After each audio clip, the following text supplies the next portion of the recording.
Síguenos en las redes sociales. Búscanos @Sol1065 FM. Lo mejor de nuestro contenido más cerca de ti. Sol 106.5. Una estación RCC Miria.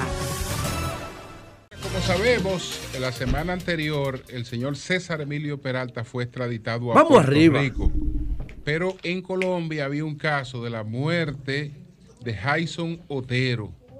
Y entonces las autoridades colombianas, no obstante, priorizaron en la petición de extradición a pesar de este crimen. Algo que yo no entiendo.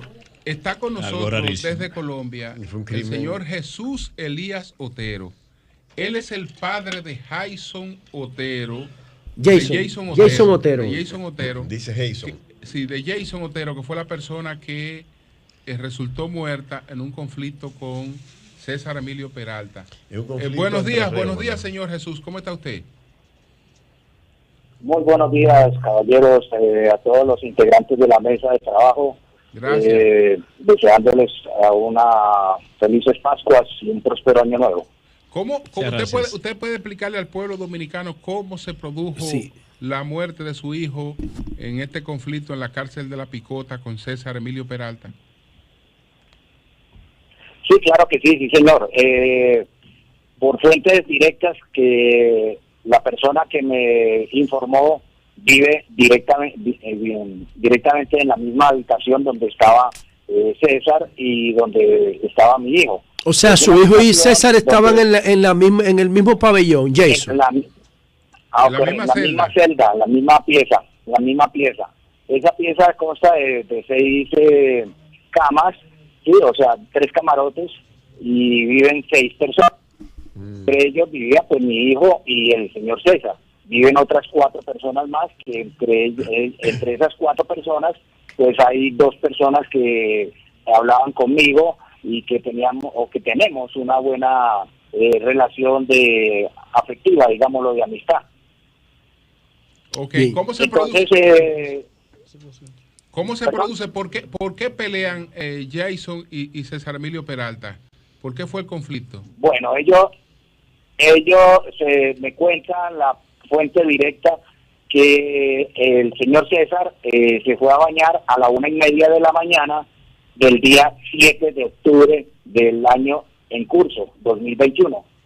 Entonces mi hijo lo recrimina diciéndole que esa no es hora de que él se duche, ¿sí?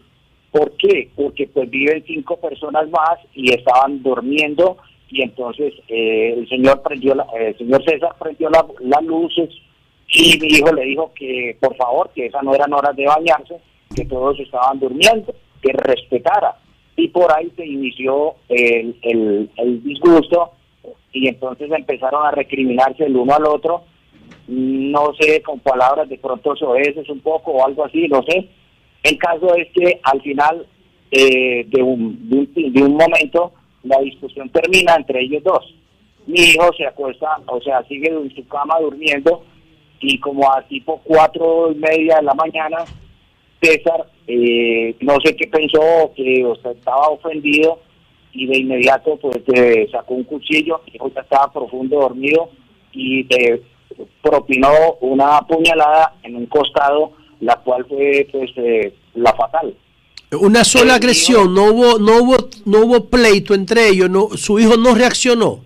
No hubo, digamos, pleito entre ellos, sino cuando mi hijo se sintió, o sea, se despertó apuñaleado, él se bajó a pedir auxilio, porque él dice que se tocó el costado y le estaba saliendo un poco de sangre, entonces él se bajó a pedir auxilio, y cuando él se bajó del camarote, porque él dormía en el segundo piso, o sea, en la parte de arriba del camarote, César lo cogió y lo acribilló a puños y a golpes. Entonces, pues ya mi hijo estaba herido y pues cayó al suelo y no se pudo defender.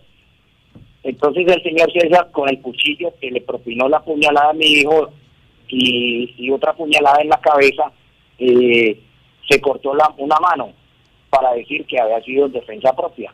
Esa es la versión real de los hechos. Y y los demás que estaban ahí en la celda corroboran eso que usted dice en algún informe oficial. Sí, la persona que me dijo a mí esa versión vive ahí en la celda, vive con ellos, estaba con ellos, se dio cuenta de todas las cosas. Lo que pasa es que el señor César dijo que los muertos no hablan, entonces él argumentó que era en defensa propia, que había sido en defensa propia, que mi hijo lo había intentado y entonces que él se había defendido. Y pero, las autoridades, como los muertos no hablan, las autoridades de Colombia, el Ministerio Público, al investigar este hecho, ¿qué determina y por qué este hecho no se tomó en cuenta para decidir la extradición de César Emilio Peralta? Es decir, ¿por qué este hecho no se tomó en cuenta que habría provocado la necesidad de que claro que él responda por esto antes de irse a Estados Unidos? Lo juzgara por esto. Bueno, lo que pasa es lo siguiente, que el señor César Peralta, pues como es bien sabido por ustedes y por todo el mundo ya, su nacionalidad es de República Dominicana. Y él fue capturado acá en Colombia, en Santa Marta, en el año 2019. Y prima más la extradición, pues porque los Estados Unidos, ustedes saben más que nadie, que los Estados Unidos pues pesan en todo el mundo. Entonces ellos lo querían a él y a raíz de la muerte de mi hijo, o sea, del incidente que hubo, pues ellos agilizaron más la extradición. Entonces acá el Ministerio Público, como ustedes lo llaman, que para nosotros es la Fiscalía, eso está en investigación en curso. Señor, dos cosas breves. Primero, ¿por qué su hijo estaba preso ahí en la cárcel de La Picota, en Bogotá? Y segundo, ¿usted cree que César el abusador agredió a su hijo buscando un argumento para retrasar la extradición a Estados Unidos y quedarse en Colombia? Bueno, la primera, mi hijo estaba preso en La Picota porque era solicitado en extradición por el gobierno de Argentina o la justicia de Argentina, porque él cometió un delito allá, pero era un delito menor. Lo que pasa es que no lo habían extraditado por el cuento de la pandemia y porque la justicia argentina no había pues como tomado cartas rápidas en el asunto después de que pasó la pandemia. Entonces él estaba ya... ¿Qué edad tenía su hijo Jason? 38 años cumplidos. Bien. El 2 de septiembre del presente año. O sea, él tenía 38 años y un mes y 5 días de cuando falleció. ¿Y la nacionalidad de los otros presos que estaban en ese cuarto? La nacionalidad. La nacionalidad, hay varios, o sea, son 2 colombianos, hay uno que es ahora se me olvidó. Aquí en República Dominicana, en lo que usted recuerda esas nacionalidades, los presos tienen como táctica agredir a otros presos cuando quieren lograr que los cambien de penal o cuando quieren lograr que los cambien de pabellón. ¿Usted cree que la agresión desproporcionada de César a su hijo por una discusión de un baño pudo tener como objetivo estratégico que no lo extraditaran a Estados Unidos? Podría ser, sí señor, podría ser, porque de pronto él pensaba que al haber cometido ese crimen, entonces él iba a quedarse pagándolo acá, el tiempo que la fiscalía o que el juez le dieran cuando terminara el proceso. Entonces de pronto él quiso demorar la extradición de él, pero resulta y pasa que pues antes lo contrario, lo que pasó fue que la aceleró y él no creo que haya sido, digamos, o sea, por el cuento de la extradición, porque él quería quedarse acá en Colombia. Entonces pienso que cometió ese crimen precisamente para tratar de quedarse acá en Colombia un tiempo más, porque pues las cárceles de acá de Colombia o de Sudamérica en general, o las latinas, no sé cómo sea en República Dominicana, pues son más benévolas y tienen más... Sí, pero el tema de la corrupción aquí permite sí. muchas facilidades. Sí. Es correcto, sí. Entonces Sí. tienen, entre comillas, más beneficios que allá en Estados Unidos, porque me imagino que en este momento él está en Estados Unidos en una celda de únicamente él solo y con una cama y pare de contar. Exactamente. ¿Sí? ¿Cuál es la aspiración suya como padre? Pueden tener un teléfono, pueden tener pueden entrar, digamos, muchas cosas, ¿no? Sí. Don Jesús, ¿cuál es la aspiración suya? ¿Cuál es la aspiración suya y de la familia en relación con la muerte de Disculpe, de Jason? no me escucho bien. La aspiración que usted tiene, ¿qué usted espera que pase? ¿Ustedes van a seguir tratando de que la justicia no deje impune esta muerte? Bueno, pues la idea es esa, que la muerte de mi hijo no quede impune, sabiendo que fue directamente, o que el culpable es directamente el señor César. Entonces, pues eso está en el proceso. Acá hay un proceso en Colombia en el cual está andando, ¿sí? Entonces, pues tocaría esperar a ver qué sucede con ese proceso. ¿Se acordó de la nacionalidad de los demás presos? No, no son colombianos, porque el único que había ahí uno de Puerto Rico también estaba ahí, creo, y él ya como que se lo habían llevado. Sí, porque parece ser que esa es una celda especial de extraditables. Un venezolano sí, okay. También hay ahí en esa eran 3 colombianos.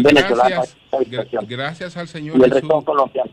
Bueno, muchas gracias, señor Elías Otero, y esperamos que no quede impune, ¿no? Este no, caso. pero hay algo importante, o sea, gracias. Yo Jesús. pienso que yo no entiendo cómo es la soberanía de esos países, soberanía de caricatura, porque si César el abusador mató a ese muchacho, a Elías Otero, colombiano, coño, primero conoce lo principal. Una muerte está por encima de cualquier tráfico de droga, por encima, un asesinato. Obviamente, quizá también César lo hizo, yo no sé. César lo hizo para evitar la extradición. Eso puede ser. Puede ser, ¿eh? Y ellos de maldad, tú estás evitando la extradición. Ok, te bajo, como quiera está preso. Como quiera está preso. O sea, eso no se va a quedar en impunidad porque el autor... Porque la verdad es que es extraño. Además, se presume que César era un tipo frío, calculador. O sea, no iba a actuar por impulso de esa por manera. algo le pusieron el abusador, ¿no? Sí, no se lo pusieron gratuito. No fue gratuito. Porque ese comportamiento es un abuso. Sí, claro. lo que confirma. Pero fue frío, porque él lo mata después, o 2 horas después. Sí, pero lo que confirma. Por algo le pusieron el abusador. Parece que él pudo usar eso como una forma de que no fuera extraditado. Exacto. Y se dieron cuenta y entonces lo extraditaron más rápido. Bueno. Parece. Pero lo cierto es que en términos de país, de lo que se presume la estructura legal, judicial, debiera ser un tema de prioridad para la Pero justicia Pablo colombiana. Escobar decía que prefería una tumba en Colombia y no una cárcel en Estados Unidos. Exacto. Es que las cárceles en Estados Unidos se respetan estrictamente, son infiernos. No sé, o sea, todo el mundo, todos los tigres del mundo entero le temen a una cárcel. Pregúntale al Chapo para que tú veas. Está volviendo loco el Chapo. Porque ahí no hay forma de tú debilitar la institucionalidad. Tiene que cumplir lo que hay. Sol 106.5, con la mayor variedad de contenido, información, entretenimiento e interacción en una sola estación. Cobertura total, disponible para ti en la radio y en las plataformas digitales. Somos Sol 106.5, la más interactiva.